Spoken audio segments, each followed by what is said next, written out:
Assalamu alaikum wa rahmatullahi wa barakatuh, mes frères et sœurs.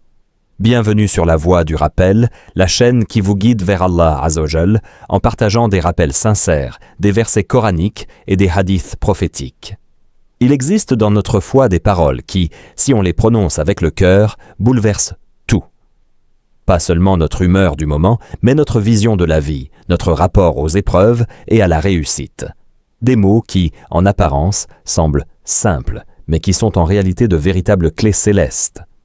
Parmi ces paroles, il y en a une qui se distingue, car le prophète sallallahu alayhi wa sallam l'a décrite comme un trésor parmi les trésors du paradis.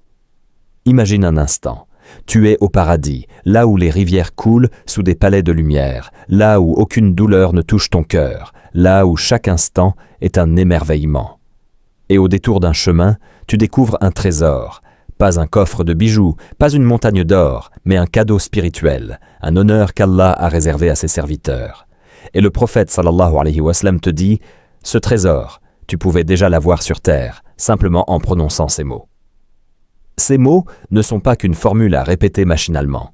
Ils sont une déclaration solennelle, un acte de foi profond par lequel tu reconnais que rien ne bouge, rien ne change, aucune force ne se déploie, aucun mal ne se repousse, sauf par la volonté d'Allah. Je me souviens d'un vieux récit rapporté par nos savants. Un homme avait perdu son fils, capturé par des ennemis. Son cœur était brisé, son esprit perdu entre peur et désespoir. Mais lorsqu'il vint voir le prophète, sallallahu alayhi wa sallam, il ne reçut pas de stratégie militaire, pas de plan de négociation, juste cette recommandation. Certains aujourd'hui hausseraient les épaules. C'est tout? Mais cet homme et son épouse comprirent. Ils répétèrent ces mots avec conviction jusqu'à ce que, par un miracle divin, leur fils leur revienne sain et sauf et avec des biens supplémentaires. Ce jour-là, ils avaient non seulement retrouvé leur enfant, mais aussi la certitude que c'est Allah qui change les situations. Cette parole est une école d'humilité. Elle te rappelle que ton intelligence, tes efforts, tes contacts, ton argent, tout cela n'est que poussière si Allah ne t'accorde pas son assistance. C'est un antidote contre l'orgueil qui pousse l'homme à croire qu'il est le maître de son destin. Alors, pourquoi cette parole est-elle si puissante ? Pourquoi le prophète sallallahu alayhi wa sallam l'a-t-il appelée un trésor du paradis? Et surtout, comment la vivre au quotidien pour que chaque difficulté se transforme en opportunité, chaque peur en sérénité, chaque faiblesse en force? Lorsque nous prononçons la hawla wa la quwwata illa billah, nous ne récitons pas seulement une phrase pieuse ou une formule apprise depuis l'enfance. Nous affirmons une vérité universelle et intemporelle. Aucun changement, aucune transformation, aucune force, aucun mouvement ne sont possibles sans l'autorisation et l'aide d'Allah. Ces mots sont à la fois une confession de faiblesse et une proclamation de foi. Ils déclarent que face aux épreuves, à l'incertitude et à nos limites humaines, nous nous tournons vers celui qui détient toutes les clés du secours et de la réussite. Dans la langue arabe, hawla signifie passer d'un état à un autre, un changement, une transformation. Quwwata, quant à lui, désigne la puissance, la force physique, morale ou spirituelle permettant d'accomplir une action. Lorsque l'on ajoute illa billah, on retire à toute créature l'illusion de l'autonomie. Seul Allah possède le pouvoir de nous faire bouger, de nous élever, de nous relever après une chute. Un érudit racontait qu'un jour, un jeune homme était venu se plaindre de ses échecs à répétition. Malgré tous ses efforts, chaque projet s'effondrait. Le savant lui demanda « Et combien de fois, au moment où tu planifiais, as-tu confié ton affaire à Allah en disant « La hawla wa la quwwata illa billah » Le jeune, surpris, répondit « Jamais, je me suis toujours dit que j'avais tout calculé. » Le savant sourit. « Voilà pourquoi tu t'es épuisé. Tu as frappé à toutes les portes, sauf la bonne. » Ce dhikr est un antidote à l'orgueil. Il nous protège de l'illusion que notre intelligence, notre argent ou nos contacts peuvent tout résoudre. Il rappelle que même le plus grand des rois, sans la permission d'Allah, ne peut pas lever un doigt, et que le plus faible des opprimés peut, avec l'aide divine, renverser une situation qui semblait perdue d'avance. Pour que ces mots prennent tout leur sens, il faut les prononcer avec conscience et intention.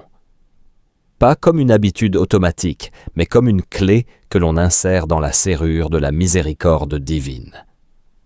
Au réveil, pour confier sa journée à Allah Jalla wa'ala. Avant un projet important, pour demander la force et la bonne orientation.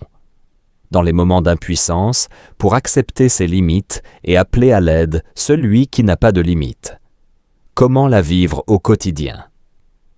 Dire « La hawla wa la quwwata illa billah » revient à déposer un fardeau trop lourd entre les mains d'Allah. C'est reconnaître « Ya Allah, je ne peux pas avancer par moi-même, mais toi, tu peux tout. » Et c'est cette soumission consciente qui ouvre les portes des solutions inattendues, des délivrances soudaines et des forces nouvelles. Lorsque l'on prononce la formule « La hawla wa la quwwata illa billah », on ne se contente pas de réciter quelques mots en arabe. Non, mes frères et sœurs, c'est bien plus que cela. Cette phrase est un océan de sens dans lequel chaque croyant est invité à plonger. Elle exprime l'idée qu'il n'existe ni mouvement, ni transformation, ni force, ni puissance, si ce n'est par la volonté et l'autorisation d'Allah, Tabaraka wa Ta'ala.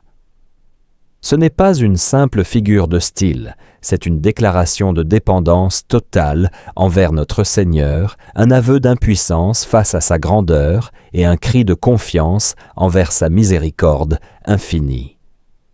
Imagine un instant que tu portes un fardeau très lourd. Tes mains tremblent, tes muscles se contractent, tu sens que tes forces t'abandonnent. Dans cette situation, un ami fort et puissant arrive, il prend le poids sur ses épaules et te libère. La hawla wa la quwwata illa billah agit de la même manière sur les fardeaux invisibles, les épreuves, les péchés, les chagrins, les blocages dans ta vie. En la prononçant avec foi, tu admets « Seigneur, je ne peux pas avancer sans toi ». Et c'est dans ce moment de sincérité que la porte du secours divin s'ouvre. Les savants expliquent que cette parole renferme deux dimensions. La hawla, l'incapacité à changer une situation ou à se détourner d'un mal sans l'aide d'Allah. La quwwata, l'absence totale de force pour atteindre un bien, progresser ou réussir, sauf par l'assistance d'Allah.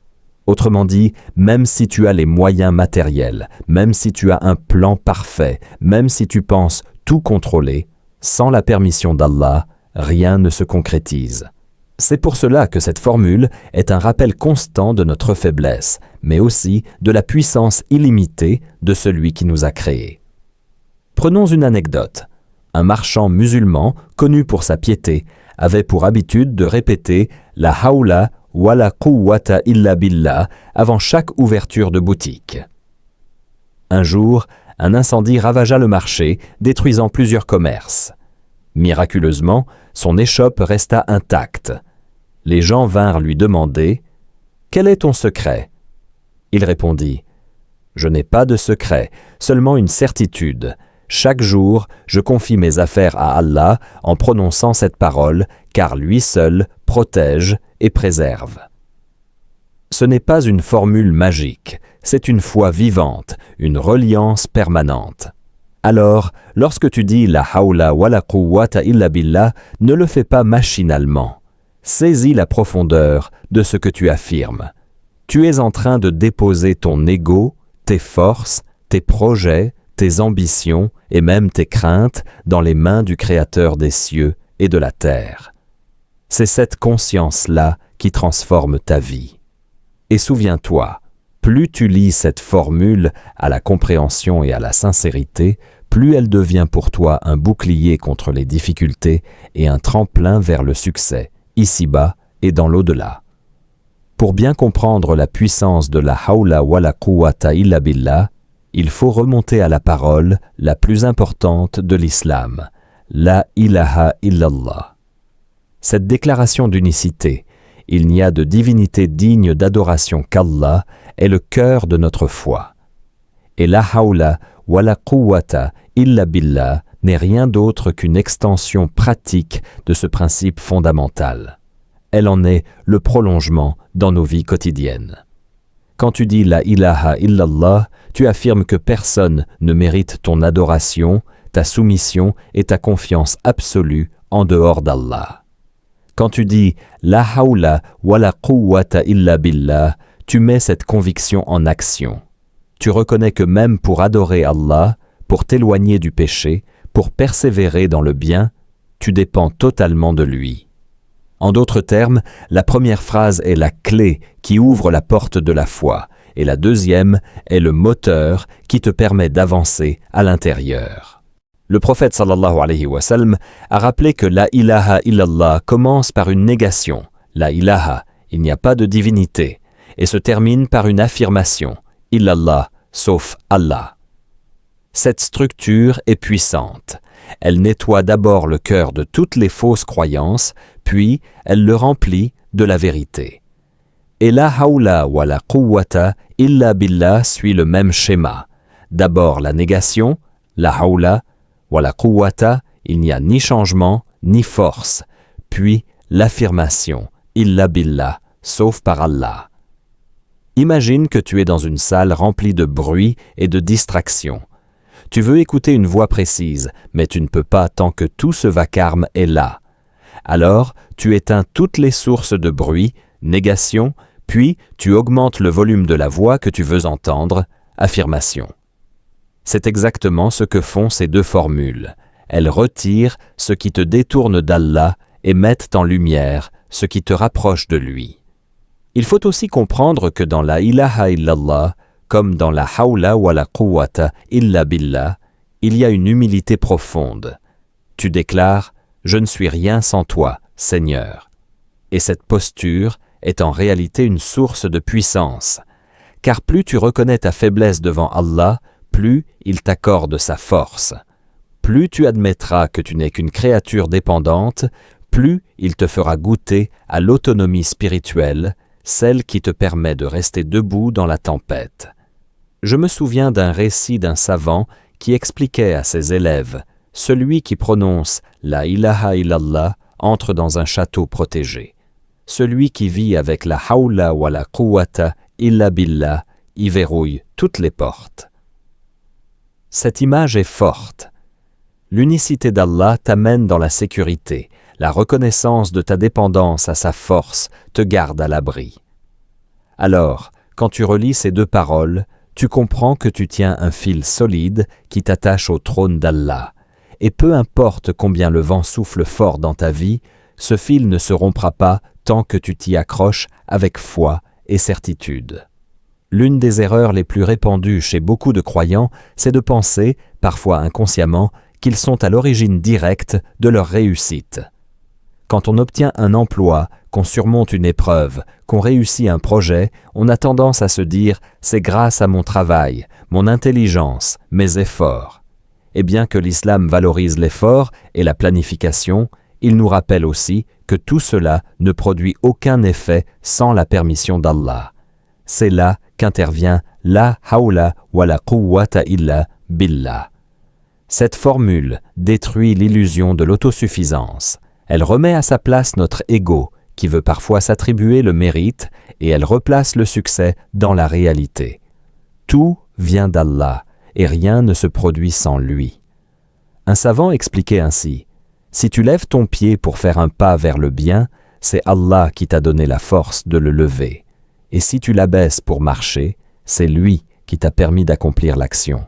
Si tu as l'intention du bien, il l'a mise dans ton cœur. Si tu t'éloignes du mal, il t'a facilité cette fuite. » Cela signifie que même ton souffle, tes battements de cœur, tes pensées, tout est sous sa gestion. Et cette réalité n'est pas un frein à l'action, bien au contraire, elle t'allège du poids de penser que tu dois tout contrôler. Tu deviens un serviteur qui agit avec conviction, mais qui remet le résultat à celui qui détient les cieux et la terre. Prenons l'exemple concret de l'adhan, l'appel à la prière.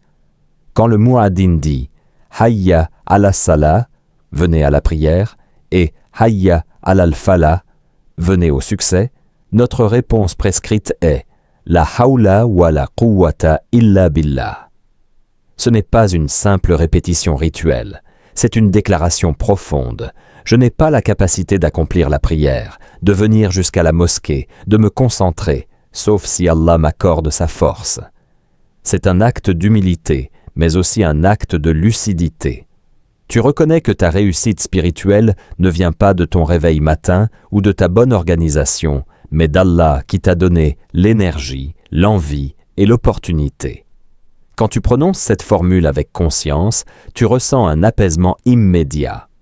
Pourquoi ? Parce que tu cesses de t'épuiser mentalement à vouloir tout gérer seul. Tu passes de « je dois » à « je peux » avec Allah. Et cela change tout. Les épreuves te semblent moins écrasantes, car tu sais que tu n'es pas seul dans la bataille. C'est exactement ce qui explique pourquoi cette parole est appelée un trésor parmi les trésors du paradis. Elle est un bouclier contre la lassitude, le découragement et la prétention. On raconte qu'un homme, accablé par des dettes et des soucis familiaux, alla voir un savant pour demander conseil. Le savant lui dit simplement « Répète la hawla wa la quwwata illa billah autant de fois que tes dettes t'angoissent. » L'homme, d'abord sceptique, commença à le faire chaque matin et chaque soir. En quelques semaines, sans comprendre comment, des solutions inattendues apparurent. Un ami qu'il n'avait pas vu depuis des années lui proposa un travail temporaire. Un parent lui remboursa une vieille dette oubliée et il reçut un paiement inattendu pour un service rendu. Lui-même reconnut « Je n'ai pas magiquement reçu de l'or du ciel, mais Allah a ouvert des portes là où je ne voyais que des murs. » C'est cela, la hawla wa la quwwata illa billah. Reconnaître que la transformation et la force viennent uniquement d'Allah et lui laisser l'espace de manifester sa puissance dans ta vie. La taqwa n'est pas un état qui s'acquiert en un jour, ni une émotion passagère qui dépend de notre humeur ou de notre environnement. C'est un mode de vie qui demande patience, sabr et constance, istiqama. Sans ces deux piliers, la taqwa se dissout face au vent des épreuves et des tentations. Allah Azzawajal dit dans le Coran « Ô vous qui avez cru, soyez endurants, rivalisez d'endurance, restez fermes sur vos positions et craignez Allah afin que vous réussissiez. » Sourate Al-Imran, verset 200. Cette injonction est claire. La réussite, qu'elle soit spirituelle ou matérielle, passe par l'endurance, la persévérance et la crainte consciente d'Allah. La patience face aux tentations. Dans un monde saturé de distractions, la patience ne se limite pas à supporter la douleur ou l'attente.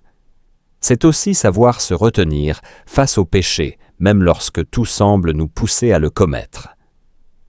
Un jeune homme demanda un jour à un savant « Comment rester pieux quand le péché est si facile à atteindre ?»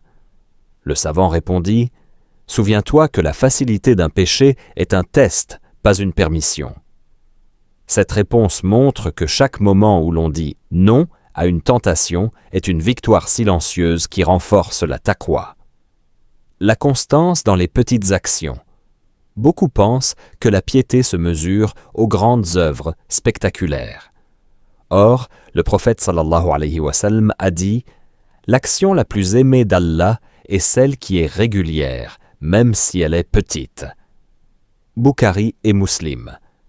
Cela signifie que lire quelques versets chaque jour, prier ses prières à l'heure, sourire à ses parents, donner un petit acte de charité, tout cela, fait avec régularité, construit un capital spirituel énorme. La taqwa ne se construit pas dans les grands élans isolés, mais dans les petites pierres posées jour après jour. On rapporte qu'un vieil homme, connu pour sa piété, n'avait jamais manqué la prière à la mosquée pendant 40 ans. Lorsqu'on lui demanda comment il avait tenu, il répondit « Je n'ai pas pensé aux 40 ans. Chaque jour, je ne pensais qu'à la prière du moment présent. Quand le muezzin appelait, je me disais « Juste celle-ci, puis on verra la prochaine. » Et ainsi, Allah m'a accordé la constance. Cette approche simple mais puissante nous montre que la constance n'est pas un miracle, mais une discipline de l'instant présent. La patience et la constance agissent comme un bouclier autour du cœur. Sans elles, nos bonnes intentions s'effondrent face à la première difficulté. Mais avec elles, notre taqwa devient solide comme une forteresse imprenable.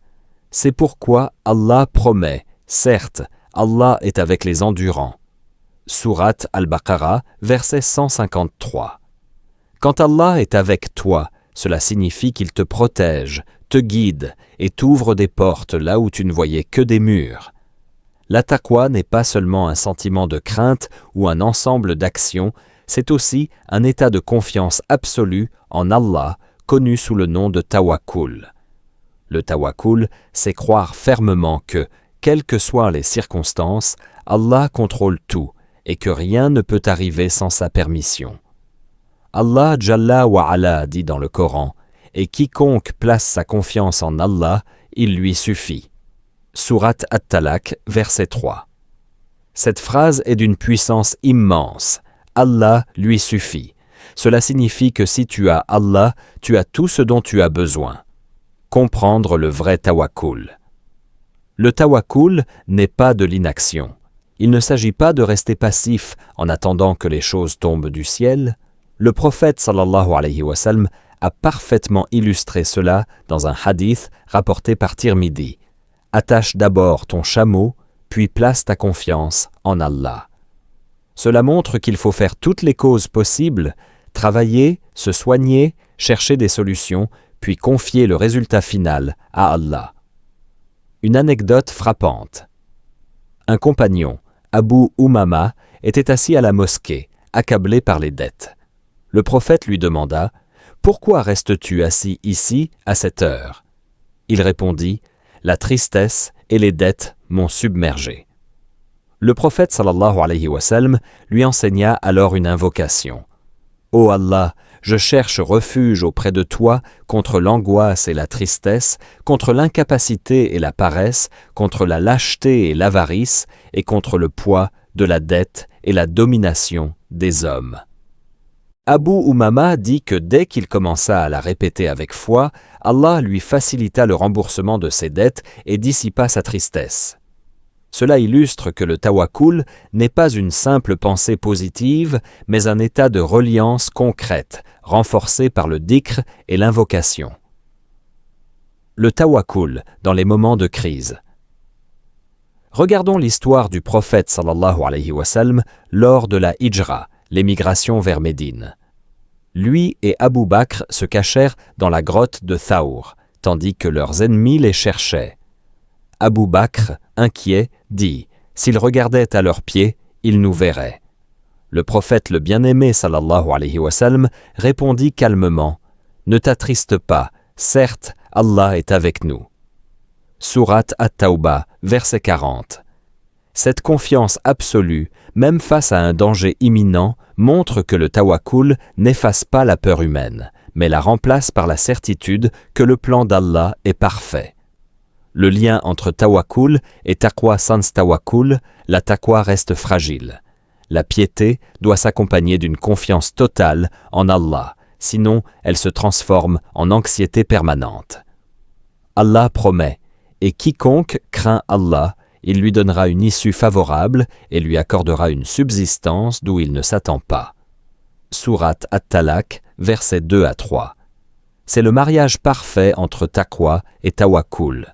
Craindre Allah dans nos choix et lui faire confiance dans les résultats. Parmi toutes les formules de dhikr, il en est une qui se distingue par sa profondeur et son impact. La hawla wa la quwwata illa billah. Nulle transformation, nulle force, si ce n'est par Allah. Cette phrase n'est pas seulement une formule spirituelle, elle est un mode de vie, une parole qui reconnecte au réel. Quand tu dis la hawla wa la quwwata illa billah, tu reconnais que tu n'es pas l'auteur ultime de tes succès ni le seul responsable de tes épreuves. Cela te libère d'un poids énorme, celui de vouloir tout contrôler. Au lieu de t'épuiser dans l'illusion de l'autosuffisance, tu places ton affaire dans les mains du maître des mondes. Le prophète sallallahu alayhi wa sallam a dit dans un hadith authentique rapporté par Al-Bukhari et Muslim, « La hawla wa la quwwata illa billah est un trésor parmi les trésors du paradis. » Un trésor, imagine-toi au paradis, entouré de délices, et en plus, tu trouves un coffre plein de richesses inestimables. C'est ce que représente cette parole dans la vie d'ici-bas, un trésor de sérénité, de force et de patience. Face à la tentation, un compagnon disait qu'il répétait cette formule quand une envie mauvaise l'assaillait, et immédiatement, il sentait son cœur s'apaiser.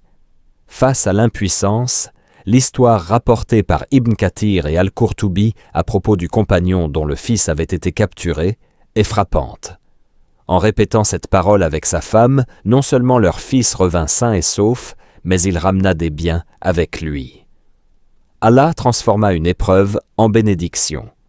Un remède contre l'orgueil et le désespoir. Contre l'orgueil.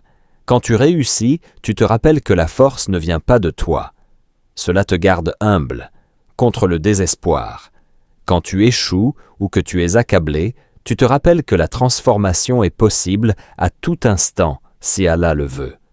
Cela rallume l'espoir. Une habitude à intégrer. Essaie de faire de la hawla wala quwwata illa billah un réflexe. Répète-la dans la joie, dans la peine, avant de commencer une tâche ou quand tu es perdu. Plus tu la dis avec compréhension, plus son effet se ressentira sur ton cœur et sur ta vie.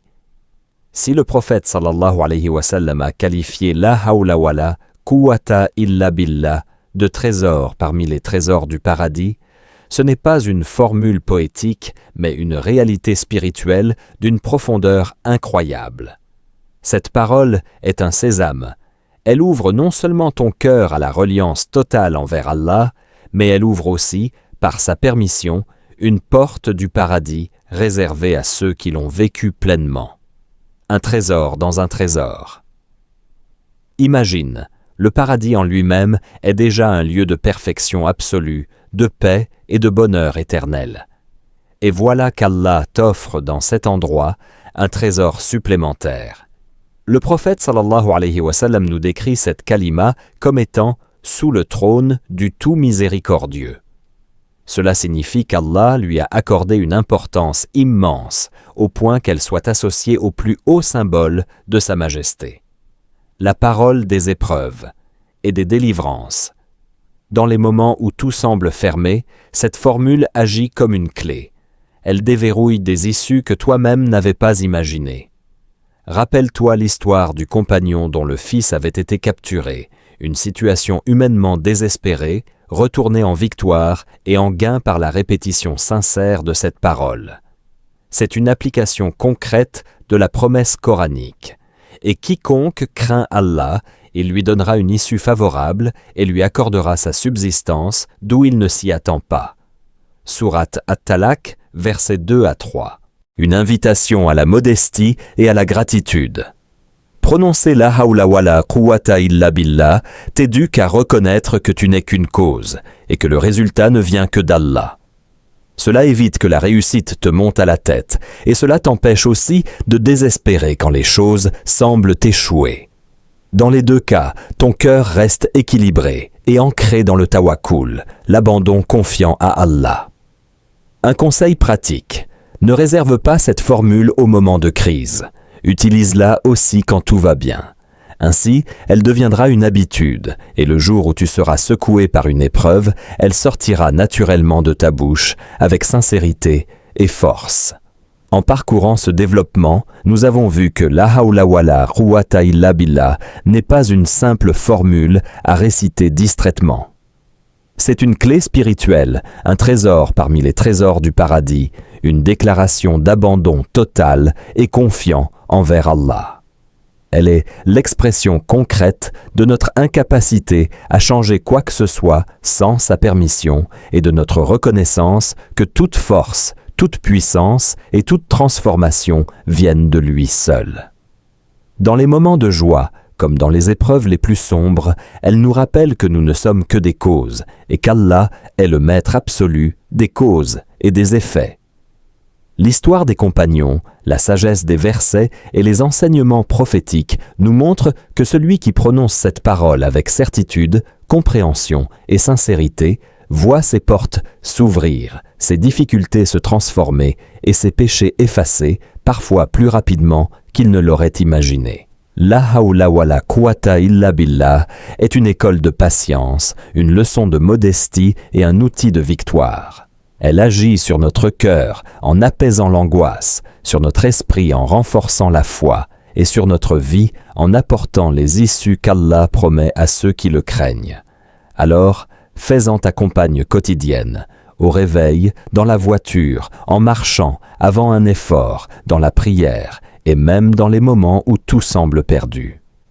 Car chaque fois que tu dis « La hawla wa la quwwata illa billah », tu déposes entre les mains d'Allah le fardeau que tu portais seul et tu ouvres la porte à la transformation qu'il seul peut réaliser. Et souviens-toi, celui qui vit avec cette parole ici-bas, avec un cœur rempli de foi, la retrouvera comme passeport et porte d'entrée au paradis, là où les trésors sont éternels et les épreuves oubliées. Qu'Allah nous donne la sincérité dans nos demandes et la compréhension de ses noms et attributs. Si ce rappel t'a été utile, partage-le pour propager la lumière de la science. Mets un j'aime pour soutenir le contenu et laisse un commentaire en priant sur notre bien-aimé prophète sallallahu alayhi wa sallam. Qu'Allah vous bénisse tous. Assalamu alaykum wa rahmatullahi wa barakatuh.